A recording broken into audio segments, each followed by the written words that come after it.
down? It's That Nerd Ryan here, and today we are going to be doing a manga review, and not just any manga review. We're going to be doing a manga review and comparison of part one of my favorite shows of all time, JoJo's Bizarre Adventure. As you can see here, I have the 3 books encompassing Phantom Blood. They cover the first 44 chapters of the manga, and basically establish the story of JoJo's Bizarre Adventure. What I like about these books is they are very thick, and the art style is amazing. I mean, first one you got Dio, and then on the back, first one you got Jonathan, and then on the back you got Dio. Then on here you got Zeppeli, and then on the back you got Buford. Then here on the front you have Dio, and on the back you have Jonathan. And younger to older for both of those. But yeah, so first we're going to kind of go over the story. So if you haven't watched or read yet, make sure you guys do that. So each JoJo arc, if you haven't watched my review of the anime, has its own little story to it, and kind of its own little comparison to something else. So originally, which I've never seen, this was based off of Fist of the North Star, but I like to call it the British soap opera version with vampires. So what I mean by that is the first, I want to say 13 or so chapters, it feels very much like a soap opera. So the story is that a rich family crashed and was about to get looted when the thug found out that the husband was alive, the wife was dead, and their baby was still alive. The husband took that as the looter was saving his life, so he promised him a lifetime.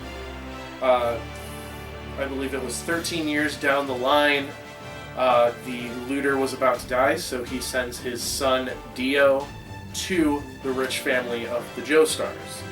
Dio was the same age as the baby known as Jonathan, so George Joestar, the father of the house, takes him in. Dio's goal in life is literally just to be a dick to Jonathan at the beginning. So he kicks his dog, kills his dog, commits sexual assault on Jonathan's girlfriend by forcefully kissing her and then hitting her because she's wiping out her mouth with dirt, as symbolism of your kiss is worse than dirt, and does a bunch of other things. When the two turn 18-ish, 19, they are like brothers, and they still don't fully trust each other, but they don't show that on the outside. They show that mainly on the inside, through monologues that Dio just wants to still ruin Jonathan and George and take over the Joestar family to get their money, and JoJo just does not trust Dio. So the next part of the story involves something that does happen briefly in the beginning, and also is the prologue, is that there's this ancient stone mask from the Aztecs that somehow, whenever blood touches it, bone spikes come out of the back of it.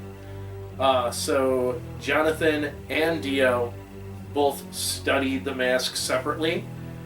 Dio discovers that blood activates it, and it can potentially kill somebody as he's poisoning George Joestar.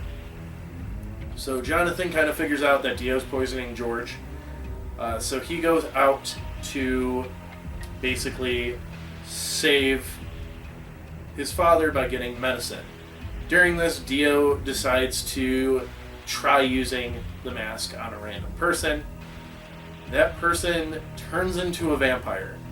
And when that happens, fortunately the sun is coming up, so right before he kills Dio, he disintegrates from the sun glowing on. Next, after that, Jonathan runs into a street gang run by Robert E.O. Speedwagon, who gains Jonathan's respect through the fight, and they head back to the house. In this, Jonathan saves his father only momentarily for Dio to come in and put the mask on himself. In that, Dio gets shot by the cops and turns into a vampire at the time. Also, I forgot to say, when he put on the mask, he went to stab Jojo, but George jumped in front and got stabbed instead. So George died instead of Jonathan.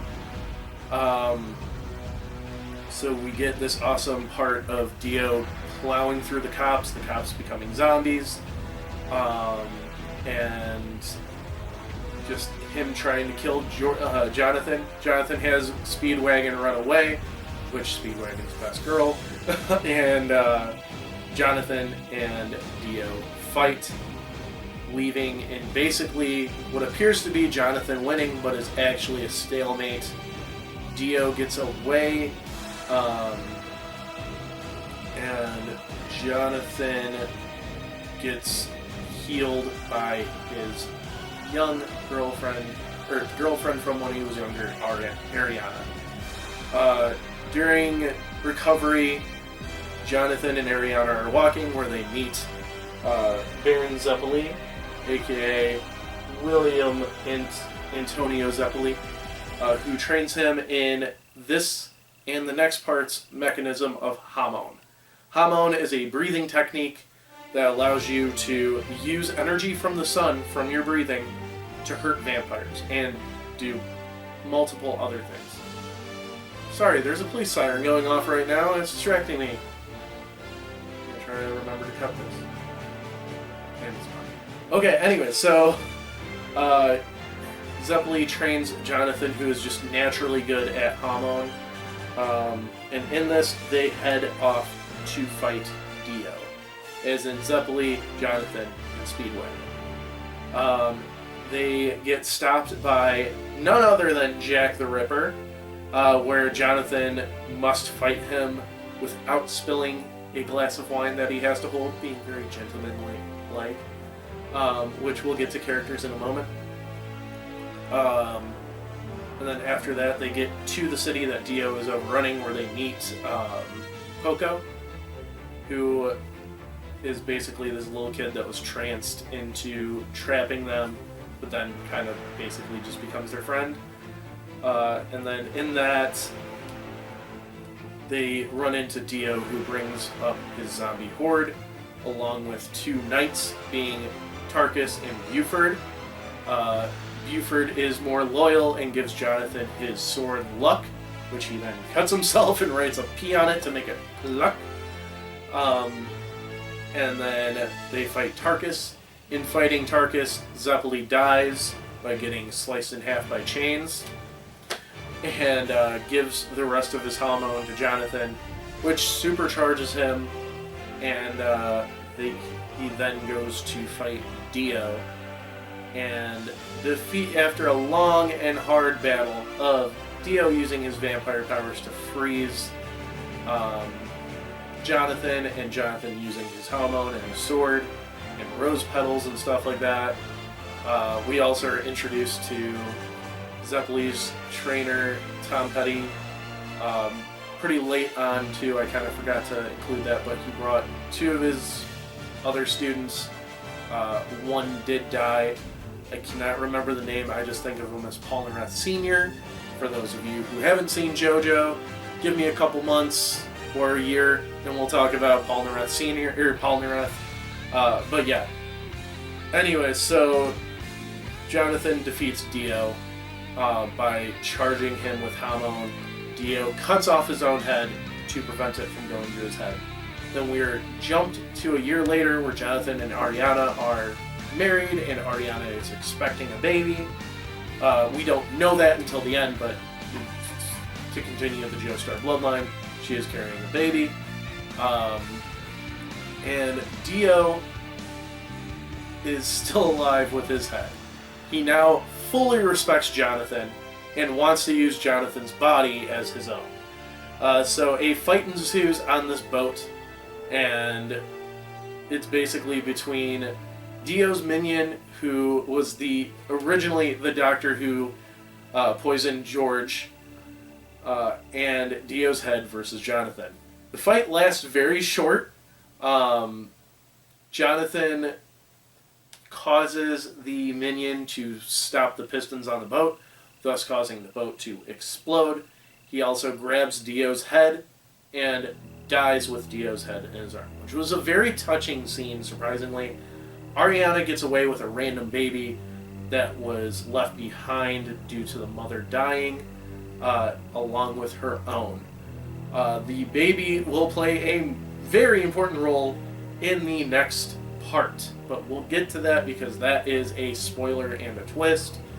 But yeah, so now let's talk about characters. I'm going to talk about basically 6 characters here, maybe 7. Yes, 7 for sure. The first one is going to be our Jojo for this part, Jonathan. Jonathan is a very generic hero, believes in good, is a gentleman. He's the most gentlemanly of the Jojos that I know of so far in the anime. I don't know if Johnny's a gentleman or Josuke Part 2 is a gentleman.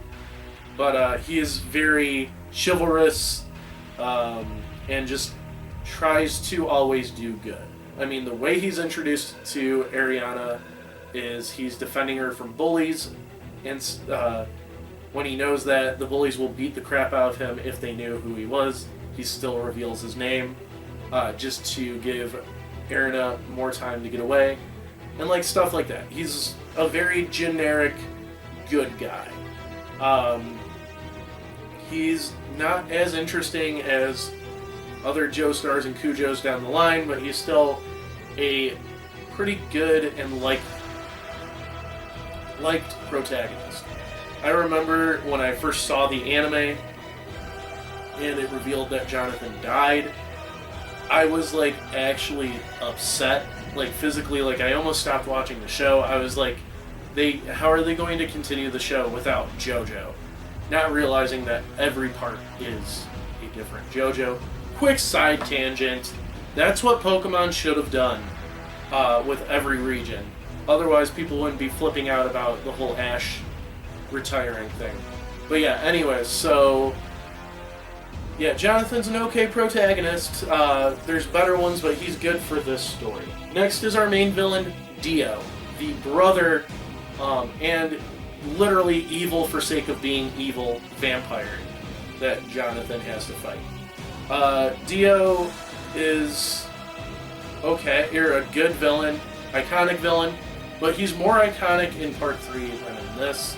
He's just kind of evil for the sake of evil, and cocky, and just kind of brandishing his powers. We see in Part 3 that he's more testing on his powers and everything, but yeah, he's a very charismatic person,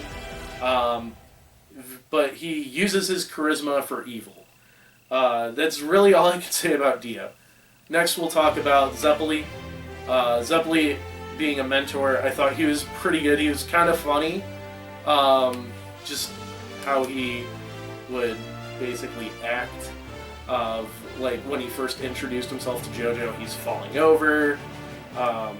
He's kind of like a Yoda in a sense, where like you don't expect that he's going to be this great master of the magic that we use in this, and then he ends up being like very powerful.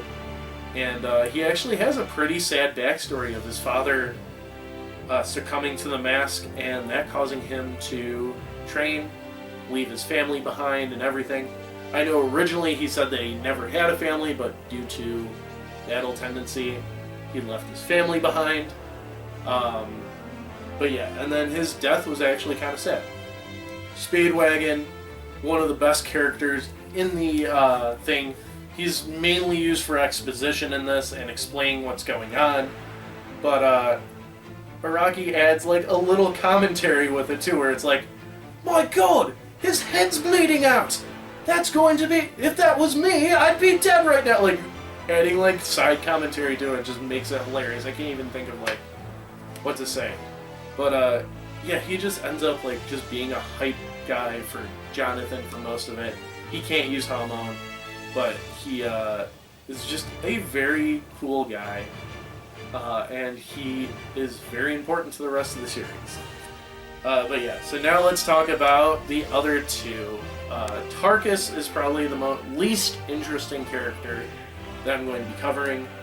He doesn't really have that much of a story, except for like his backstory being one of the Elizabethan knights that dies, Buford being the other one. I'm sorry, Bluford, but Buford. While Buford has a better arc of he was a more noble knight and everything, which is the other one we're talking about. He's a noble knight and everything. Tarkus is just like there for blood. And yeah, I found Buford more interesting than Tarkus, but Tarkus was just kind of just there as an obstacle. Buford actually added something to the story.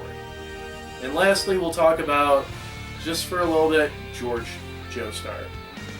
George, I felt like, was kind of a weird character for like how he was treating Jonathan to how he treated Jonathan at the end. So he kind of was overly strict on Jonathan and nice to Dio. And then as soon, right before he dies, he tells Jonathan, "I'm so proud of you. You were the best son. You were better than Dio." And it's like, well, why are you treating Dio like gold and Jonathan like crap? And I get it. He says that maybe he should have been harder on Dio or something, but still, it's like, it didn't really show that well. But yeah, so now let's just talk about anime to manga comparison really quick. And I mean really quick because really this actually pretty much covered almost everything in the manga to the anime. The only thing that we didn't get was the backstory of the stone mask at the beginning and just some little lines of dialogue. But it's almost a one-to-one representation of the manga, which I thought was very nice. There's really no filler. It just goes and tells the story straight. But yeah, so I really enjoyed the manga. I can't wait to start Battle Tendency. I'm seriously staring at the book right now. But yeah, so I hope you guys enjoyed the video. Be sure to leave a like, comment, subscribe, ring that bell, and follow me on all my social media down below. It's that Nerd Ryan telling you, have an amazing day.